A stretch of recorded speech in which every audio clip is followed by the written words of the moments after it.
विधानसभा क्षेत्र की एक बच्चिया पटना एग्जाम देने जाती है अपने पिता के साथ, लेकिन उनके साथ दुर्व्यवहार होता है होटल में। कहा जा रहा है कि होटल के कमरे से रात के अप्रोक्स 12 बजे के लमसम कुछ लड़के पी खाकर उसे खींचने का प्रयास किया।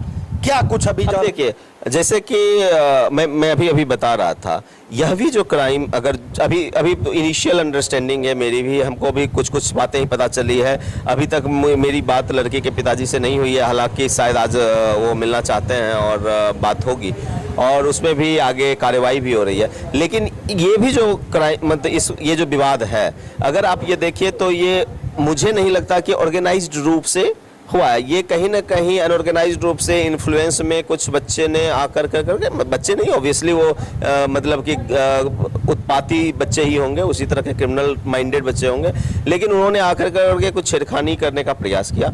चूंकि मेरे पास उसकी डिटेल अवेलेबल भी नहीं है और जैसे कानूनी रूप से जो मुझे न्यूज़ मीडियम से पता चला है तो उस पर कार्रवाई होगी, ये जानिए, क्या कि उसका केस भी दर्ज होगा और उस पर कार्रवाई के लिए भी, उस पे गिरफ्तारी के लिए भी जरूर दबाव बनाया जाएगा और कानूनी रूप से जो भी कार्य उचित है वो किया जाएगा। कहे तो अभिषेक आनंद उस अभ्यर्थी के समर्थक। बिल्कुल अगर हमारे क्षेत्र के बच्चे के साथ कहीं पर भी कोई किसी तरह का दुर्व्यवहार होता है तो बिल्कुल हम उनके साथ हैं और जहां तक होगा मदद लेंगे। और अगर मुझे मुख्यमंत्री जी के पास भी जाकर करके कहना पड़े, ऐसे मुख्यमंत्री जी खुद ही इन तरह की घटनाओं में काफ़ी सजग हैं। मुझे लगता है कि वो न्यूज़ उन तक पहुँच गई होगी और ऑलरेडी उन्होंने अधिकारियों को कुछ न कुछ इशारा कर दिया होगा।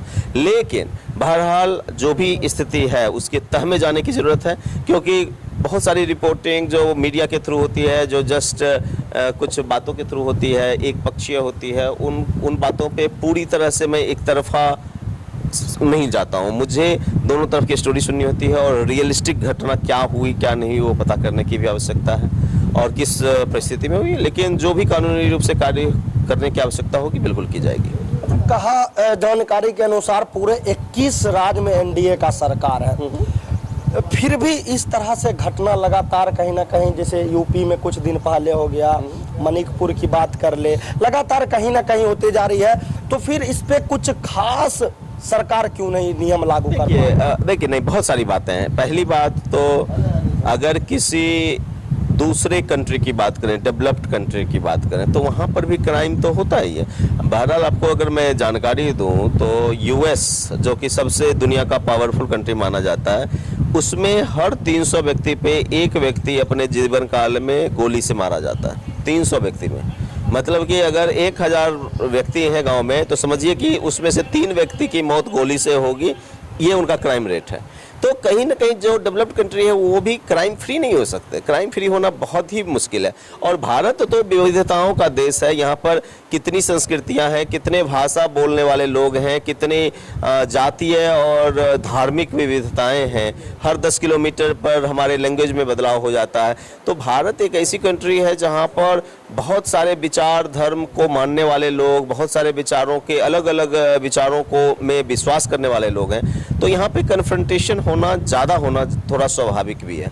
21 राज्यों में एनडीए की सरकार है, वह फिर भी यह बताती है कि एनडीए में लोगों का भरोसा है और वर्तमान जो एनडीए की केंद्र सरकार हो या राज्य सरकार हो, वह बावजूद कि हम क्राइम फ्री स्टेट नहीं बना पा रहे हैं, लेकिन दूसरे सरकारों के बनिस्बत अच्छा प्रदर्शन कर रहे हैं और यह बात उस बात का प्रतीक है। तो हम बेहतरीन की तरफ जा रहे हैं, बेहतर से बेहतरीन बन रहे हैं। हम आदर्श नहीं बन सकते हैं। आदर्श बनना और बेहतरीन बनने में फ़र्क होता है। तो मेरा आपका सबका विश्वास है कि जहां पर हम हैं इससे कल हम बेहतरीन पोजीशन में रहें और उस दिशा में लगातार प्रयासरत। क्या लगता है कि बिहार में अब शराब चालू होगा या? देखिए ये मुद्दा तो पूर्णतया सीनियर मेंबर को, सरकार के जो सीनियर मंत्री हैं, सीनियर नेतागण हैं, उनको तय करना है। मेरा व्यक्तिगत राय यह है कि शराब बंदी के पॉजिटिव भी हैं, निगेटिव भी हैं। एक ट्रेड ऑफ की बात होती है। आप एक तरफ देखते हैं रेवेन्यू लॉस है, लेकिन दूसरी तरफ देखते हैं कि 10-12 साल का बच्चा अब शराब पी करके रोड पे नहीं दिखाई देता है। ठीक है, मैंने माना कि खामियां हैं शराबबंदी लॉ में। देखिए, लॉ तो मर्डर के लिए भी बना हुआ है, लॉ तो हत्या के लिए भी बना हुआ है कि हत्या एक कानूनी अपराध है, लेकिन इसका मतलब ये तो नहीं है कि हत्याएं नहीं होती है, हत्याएं होती है, लेकिन तब है कि उस पर कानूनी कार्रवाई होती है।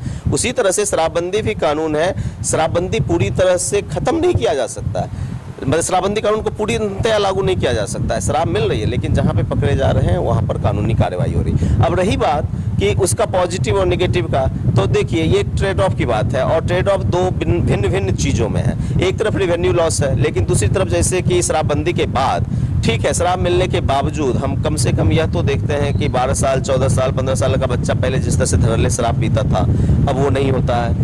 हर्ष फायरिंग में काफ़ी कमी आई है।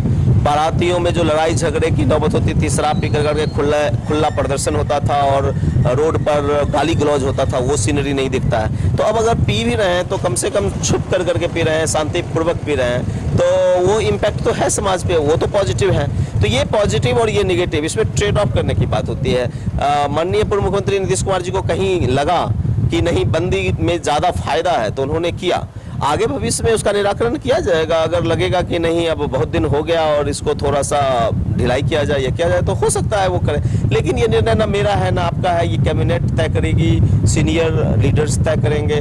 हम लोगों का सुझाव हो सकता है, सुझाव मांगा जाएगा, देंगे। चलिए आखिरी सवाल, बिहार ही नहीं पूरे देश के आप भी युवा जनप्रतिनिधि हैं, युवा विधायक हैं, तमाम युवा हैं जो सोशल मीडिया पे कुछ वर्क कर रहे हैं, कुछ इधर उधर कर रहे हैं, कुछ युवा प्रयास में लगे हुए हैं। क्या युवा कॉकरोच हैं?